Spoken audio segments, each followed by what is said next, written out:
America और Iran के बीच जारी संघर्ष को खत्म करने के लिए दोनों देशों के बीच शांति वार्ता जारी है। इस बीच तनाव एक बार फिर चरम पर पहुंच गया है।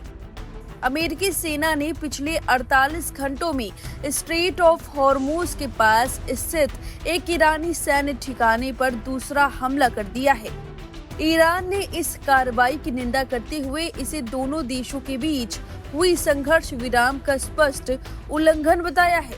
वहीं अमेरिकी अधिकारियों का कहना है कि यह कार्रवाई ईरान की इस्लामिक रेवोल्यूशनरी गार्ड कॉर्प्स के द्वारा पिछले 24 घंटों में किए गए मिसाइल, ड्रोन और छोटी नावों के हमलों के सीधे जवाब में की गई है।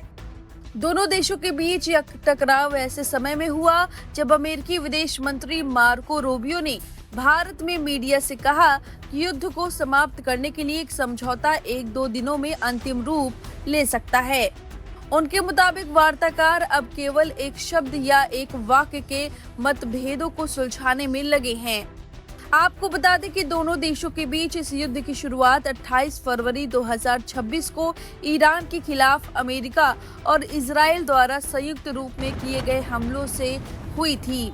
फिलहाल 8 अप्रैल 2026 से अस्थायी संघर्ष विराम लागू है। हालांकि दोनों पक्षों के बीच आरोप प्रत्यारोप तेज हो रहे हैं।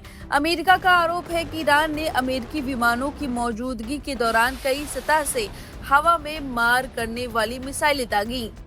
ईरानी ड्रोन और नावें समुद्री बारूद बिछाने में सक्षम थी, जो अमेरिकी जहाजों के लिए खतरा थी। वहीं आरजीसी और ईरानी विदेश मंत्रालय का कहना है कि अमेरिका ने स्ट्रेट ऑफ हॉर्मुज में संघर्ष विराम का उल्लंघन किया है और इस शत्रुतापूर्ण कृत्य के सभी परिणामों के लिए अमेरिकी शासन जिम्मेदार होगा। आईआरजीसी ने दावा किया कि उसने एक अमेरिकी MQ-9 ड्रोन को मार गिराया और एक F-35 लड़ाकू विमान को खदेड़ दिया। अमेरिकी राष्ट्रपति डोनाल्ड ट्रंप ने वार्ता में 2 नई शर्तें जोड़ दी हैं, जिसको लेकर दोनों देशों के बीच तनाव चरम पर है। ट्रंप ने कतर, सऊदी अरब और पाकिस्तान जैसे मुस्लिम देशों से इजराइल के साथ शांति समझौते यानी अब्राहम एकॉर्ड्स में शामिल होने के लिए कहा है। हालांकि अरब के एक वरिष्ठ अधिकारी ने इस पैकेज डील को खारिज करते हुए कहा कि पहली प्राथमिकता युद्ध रोकना और हॉर्मुज मार्ग को खोलना होगा। ट्रंप ने मांग की है कि ईरान के अंदर मौजूद सर्वधित यूरेनियम के स्टॉक को या तो अमेरिका को सौंप दिया जाए या फिर परमाणु ऊर्जा आयोग AEC की निगरानी में नष्ट किया जाए। खामेनेई की धमकी।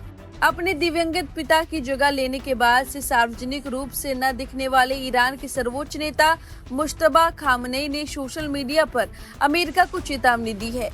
उन्होंने लिखा कि समय का चक्र अब पीछे नहीं लौटेगा और क्षेत्र के देश अब अमेरिकी सैन्य ठिकानों के लिए ढाल का काम नहीं करेंगे। आपको बता दें कि दोनों देशों के बीच सहमति बन जाती है तो यह युद्ध समाप्त हो सकता है और स्ट्रेट ऑफ हॉर्मुज का व्यापारिक मार्ग फिर से खुल जाएगा। इसे ईरान ने बंद कर रखा है। इसके बाद पूर्ण शांति समझौते के लिए दोनों पक्षों को 60 दिनों का समय मिलेगा। हालांकि जिस तरह हालात बनते जा रहे हैं, समझौता होना अभी संभव नहीं लग रहा।